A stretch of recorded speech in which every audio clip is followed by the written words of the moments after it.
mine, that never happened with mine. Occasionally oil it. Right. Right. That's not enough. Probably. Yeah, like I want to try to do so if you did full milk. No, we spilled all the time. So weird. Yeah, that was all. I love my cows. So I haven't oiled them consistently enough, so it's like they're a little patchy. Okay, I probably need to oil it again one more time. But they're aging now, so they're all starting to darken. Well, I really scraped my oil. I got rid of it all. Yeah, I don't think maybe you left too much.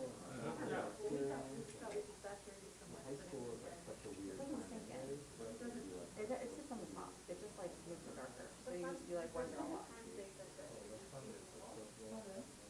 Oh, really? Yeah. Oh, God.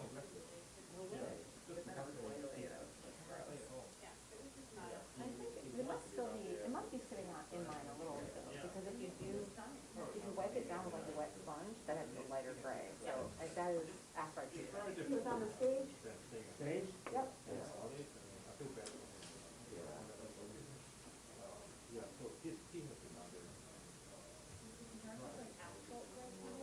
Oh. What did you say? Yeah. Mine's aging nicely. I tried that. I'm happy with it. Sales was like I was like, oh, I want to do computers, this is going to be great. I was like an engineering student, and I just didn't like it. It was not my pursuit. No, I switched to psychology, and then and which is like the polar opposite, you know, and then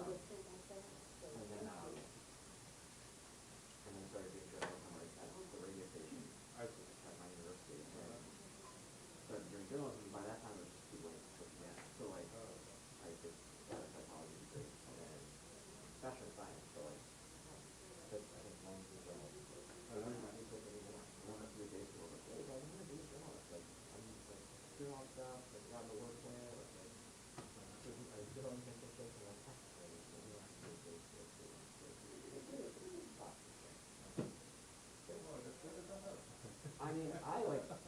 I totally advocate the idea of having like a kind of degree when you're in like this might be like an expert or something like, you know what I mean? And Whatever you worked at AU, that was a requirement of like school communications where you have to like major or minor. Oh, yeah. really? You have to study something else. That's great. Like no matter what. Good. Yeah. So I'm in international studies minor, but I will never use it. No, man. Well, I speak Spanish Sounds now. so impressive. There you go.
Yeah, okay. Actually, I think the House Republicans are doing theirs somewhere, the grain inflation. I don't know that exactly. Where is it gonna be? Well, they had a contract with the Greenbrier that they were supposed to do more than that 1 year they went. So I think eventually they have to go back there. I don't know that they're going this year, but They can be playing again? I would hope not. That was but we could get our little Airbnb again. Yeah, it would be nice to go there again. And Yeah. another trip. It was just a bit of a drive, but other than that, it was fun. It's fine, I mean, West Virginia is not that far. Yeah. Totally doable. I like when they go to like Philly or Baltimore though. Like, How's that? far to go out and things, but not that anyone's doing that right now, so. I guess if they're gonna do one in the pandemic, like they're gonna do it. I always think that West Virginia is very pretty, so I always want to go there. Sorry, sir. Someone else. Sorry.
I know.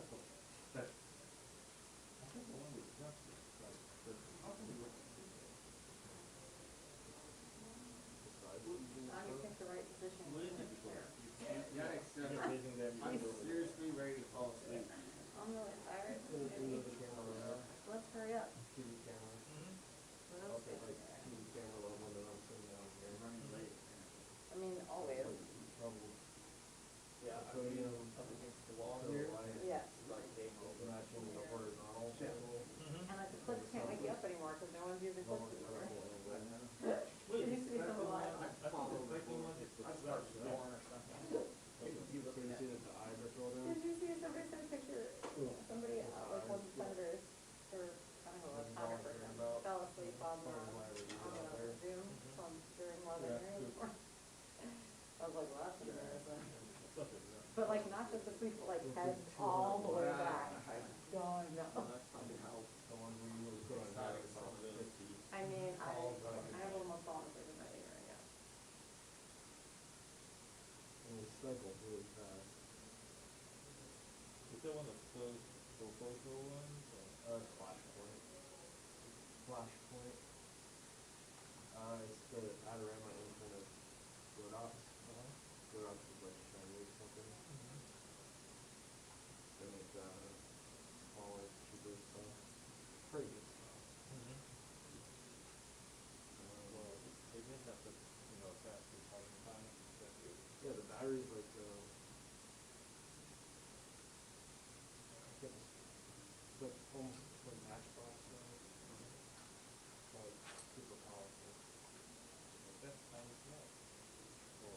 like, it's cheap, like a, in, a radio in an airport, like, you're gonna see the power, radio.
I haven't seen an email yet. It doesn't even have them. Sometimes people don't send it.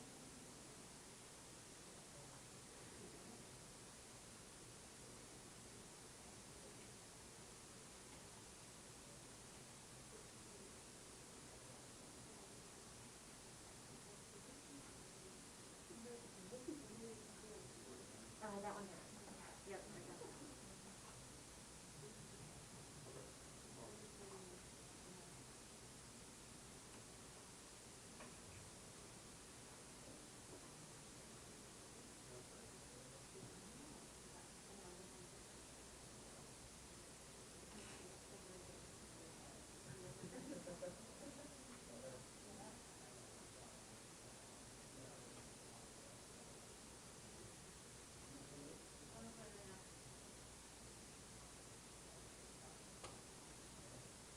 Hey, everyone, 2 minutes.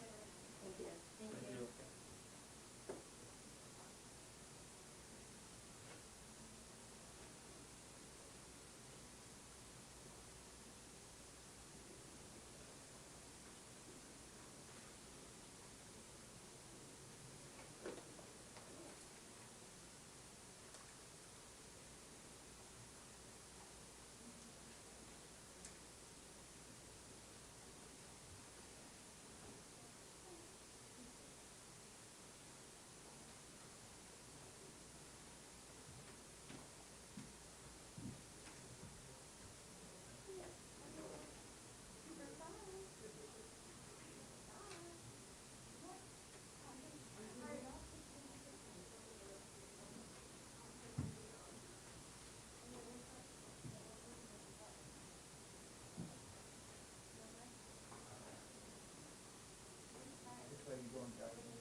Am I going zigzag? Do you want to just like swap? Yeah,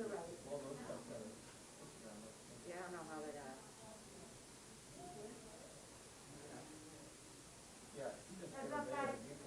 Okay. That's fine.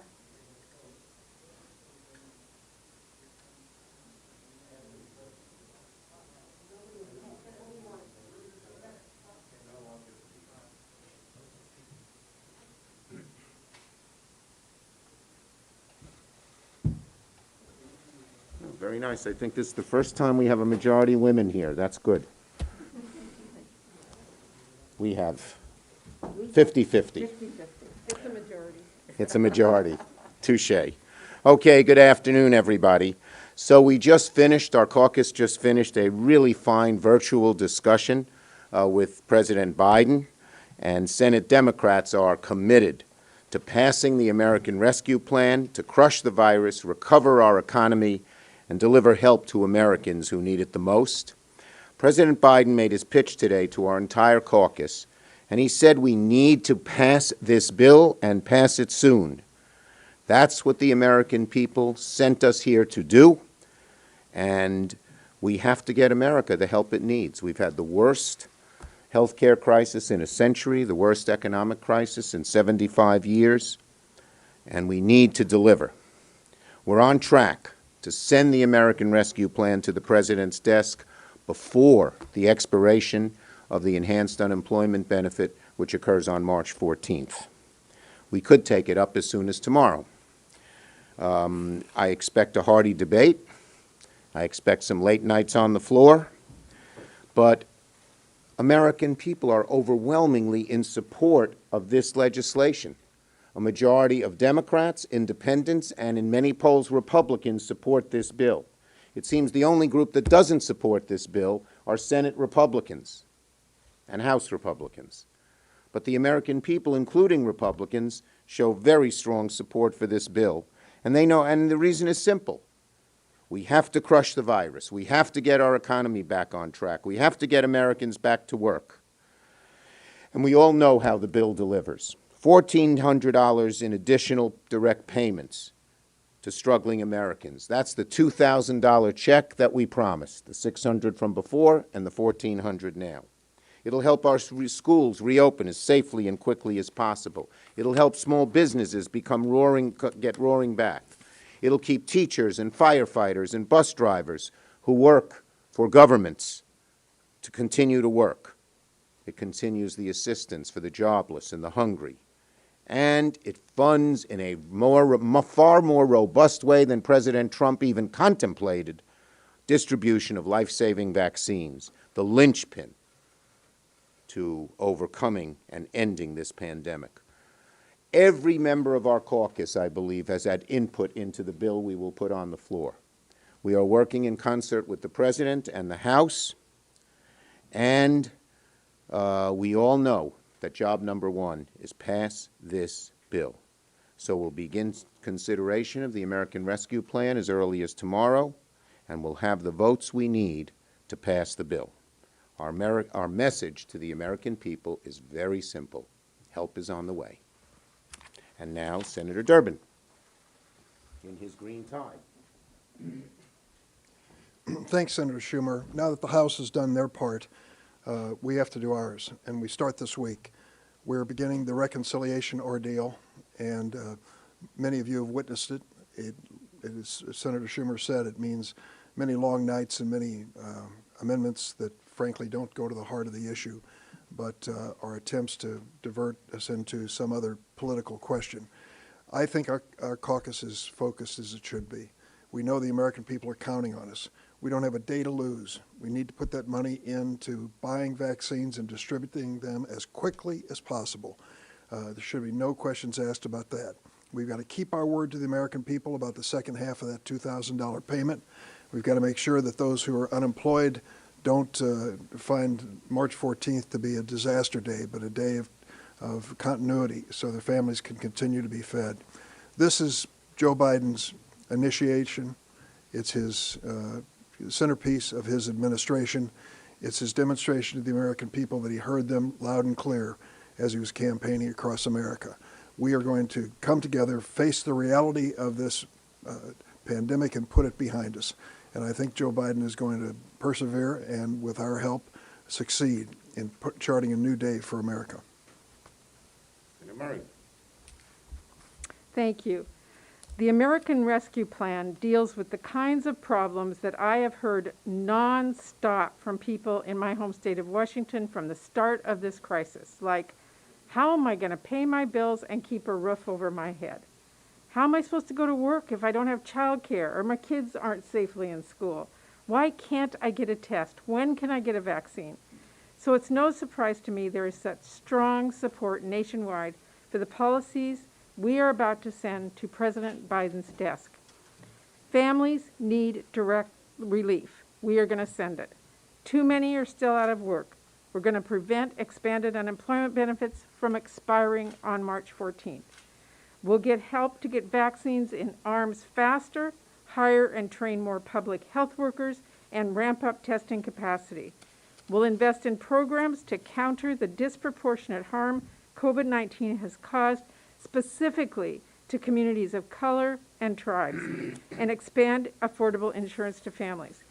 We'll give schools much-needed resources to help students get back to classrooms for in-person learning safely and stabilize our struggling child care sector, both of which are critical to helping women and working families get back to work. We'll support small businesses and help states keep teachers and firefighters and sanitation workers and others on the job. People support the American Rescue Plan because the American Rescue Plan supports people, workers, families, communities who know firsthand the loss and hardship of the last year. To those who are struggling, we have been listening, and we're going to tackle the public health care crisis and get our economy going again. To Republicans in Congress who insist help for workers and families, investments in safely reopening schools, speeding up vaccine distribution, and more are not necessary, who say we're somehow overstating a need. It is time to start listening to the economists and the mayors, to the governors, to the public health experts, people nationwide who want Congress to treat the COVID-19 crisis as seriously as they do. And then join us in doing what the American people have made absolutely clear they want done. Send the American Rescue Plan to President Biden's desk so families and communities can weather this storm and we can continue the work ahead to bring back our economy in a way that is stronger and fairer than ever. Stabenow. It's hard to believe that it's March again, and for so many people across this country, communities, small businesses, moms and dads and kids, it feels like last March never ended. People need help now simply to survive, and we understand that. That's what the American Rescue Plan is all about. And we know that our economy can't be healthy until our people are healthy. That's just the bottom line. And so that's why we feel such a sense of urgency to get the vaccines into people's arms and to do what is necessary to help people survive and be able to make sure our children can get back into classrooms safely.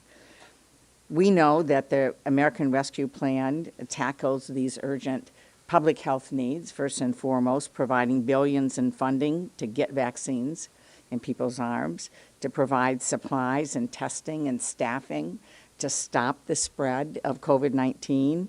It'll lower or eliminate health insurance premiums for millions of Americans right now. And it tackles some of the systemic health inequities that underserved communities and communities of colors have faced for generations. And just as importantly, this is focusing on behavioral health. People are suffering right now, both in body and in mind. And we need to make sure that we are addressing health care above the neck as well as health care below the neck. And that's what is in this bill. We also have needed support for hard-hit rural communities to address what is happening, to keep our rural hospitals open and telehealth care available.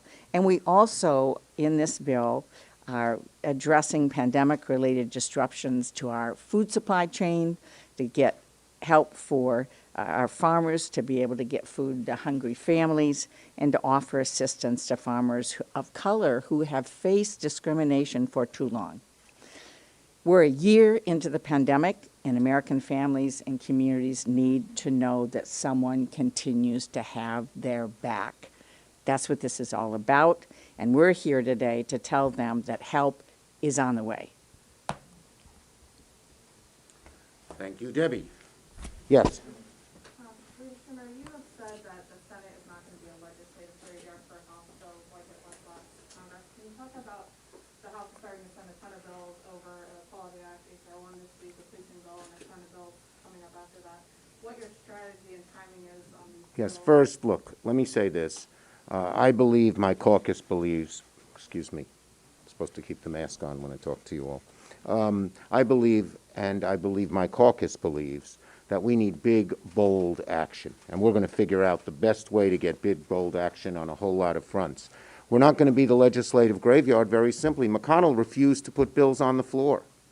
I'm putting bills on the floor. People are going to be forced to vote on them, yes or no, on a whole lot of very important and serious issues. Yes? Are you open to lowering the $400 per week of cancer component benefit and health tax bill to $300 to get the support of that? Look, I supported the $600. I think that put a lot of money into the economy, and it was very good.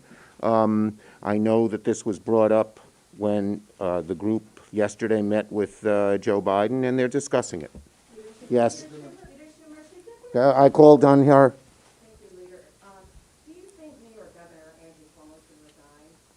Look, the allegations that have been made by Ms. Rush and Ms. Boylan and Ms. Bennett are serious, very troubling. These women have to be listened to. I've always believed that sexual harassment is not acceptable, must not be tolerated. Now there's an investigation in the hands of a very, very capable person, the Attorney General of New York State. I supported it and called for it, and now she's doing it. I know the Attorney General will conduct a thorough investigation that will be totally, totally independent without any interference, outside interference, political or otherwise. You're next. In 2017, when Senator Al Franken's allegations were made against him, you personally called for him to resign, and those necessarily weren't fully investigated before you called for the resignation. So what's the difference here? Is there a double standard? Look, the bottom line is, just let me say on this issue, I have a great deal of faith in the Attorney General's investigation.